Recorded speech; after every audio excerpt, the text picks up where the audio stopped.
안녕하세요. 오늘은 역사상 가장 큰 영향을 미친 편지 중 하나, 고대 로마로 보내진 한 편지에 담긴 핵심 아이디어, 바로 복음에 대해 한번 제대로 파헤쳐보려고 합니다. 이 편지를 쓴 바울이라는 사람이 진단한 인류의 아주 근본적인 문제, 그리고 그가 제시하는 정말 놀라운 해결책이 뭔지 지금부터 저와 함께 따라가 보시죠. 자, 시작부터 한번 보세요. 의인은 없다. 단 한 명도 없다. 굉장히 도발적이고 단호한 문장이죠. 사도 바울이 로마서에서 던지는 이 한마디가요, 앞으로 펼쳐질 거대한 이야기의 문을 여는 열쇠라고 할 수 있습니다. 모든 문제의 시작점이죠. 우선 이게 어디서 나온 이야기인지 배경부터 좀 알아볼게요. 이 아이디어들은 전부 고대 로마에 있던 한 교회에 보낸 편지에서 시작됩니다. 근데 재밌는 게 뭐냐면요, 이 교회는 바울이 직접 세운 곳이 아니었어요. 그런데도 그는 이 사람들에게는 반드시 이 핵심 메시지를 전해야만 해 라고 아주 강하게 확신했던 거죠. 그가 그렇게까지 확신했던 그 메시지, 그게 바로 로마서 전체를 꿰뚫는 단 하나의 아이디어, 복음입니다. 바울은 이 복음만 제대로 이해하면 당시 교회가 겪던 온갖 문제들을 다 해결할 수 있다고 믿었던 겁니다. 자, 그래서 첫 번째 파트에서는 인간의 조건에 대해 살펴볼 건데요. 이 좋은 소식, 즉 복음이 대체 왜 그렇게 좋은 소식인지를 이해하려면 좀 아이러니하게도 먼저 나쁜 소식부터 들어봐야 합니다. 바울은 무려 3장에 걸쳐서 이 보편적인 인간의 문제가 뭔지 설명합니다. 여기서 우리 한번 솔직하게 상상 실험을 해보죠. 만약 여러분이 완벽한 투명인간이 돼서 무슨 짓을 해도 아무도 모르고 책임도 안 져도 된다면 뭘 하시겠어요? 머릿속에 맨 처음 떠오르는 생각이 아주 선하고 고결한 일인가요?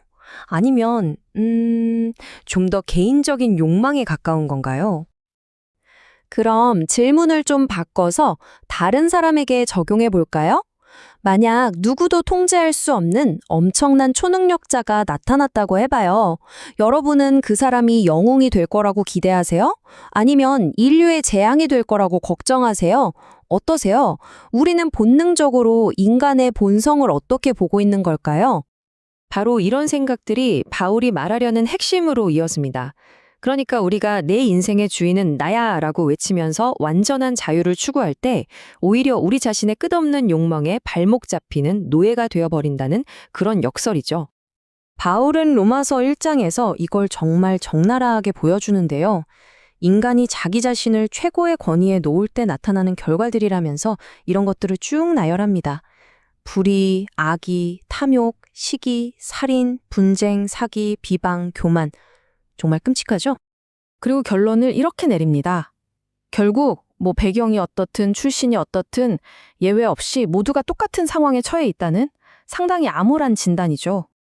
자, 두 번째 파트, 죄의 대가입니다. 여기서 문제의 심각성이 어느 정도인지 한번 보죠.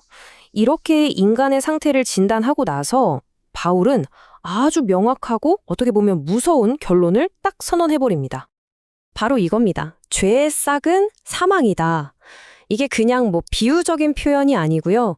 바울은 이게 아주 직접적인, 마치 월급처럼 당연히 치러야 할 대가, 원인과 결과의 법칙 같은 거라고 말하는 거예요.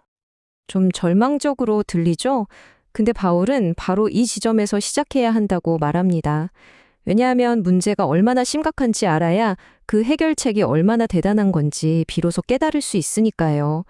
이 절망이 바로 출발점이라는 거죠.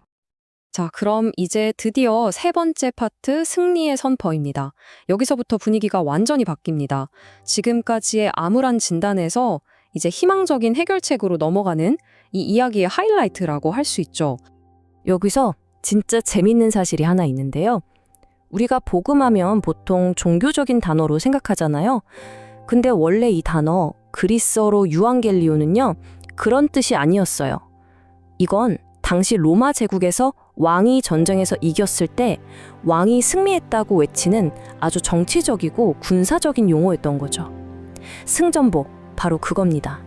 그러니까 이 원래의 의미를 알고 보면 복음이라는 게 그냥 힘내세요 같은 개인적인 위로나 조언이 아니라는 거예요. 이건 완전히 새로운 현실이 시작됐다는 공적인 선언, 즉 낡은 권세는 이제 끝났다는 승리의 선포인 셈이죠. 바울은 바로 이 승전보의 언어를 가져와서 인류의 가장 큰 적, 바로 죽음에게 사용합니다. 예수의 부활을 죽음에 대한 완벽한 승리로 선포하는 거죠. 마치 이렇게 외치는 것처럼요.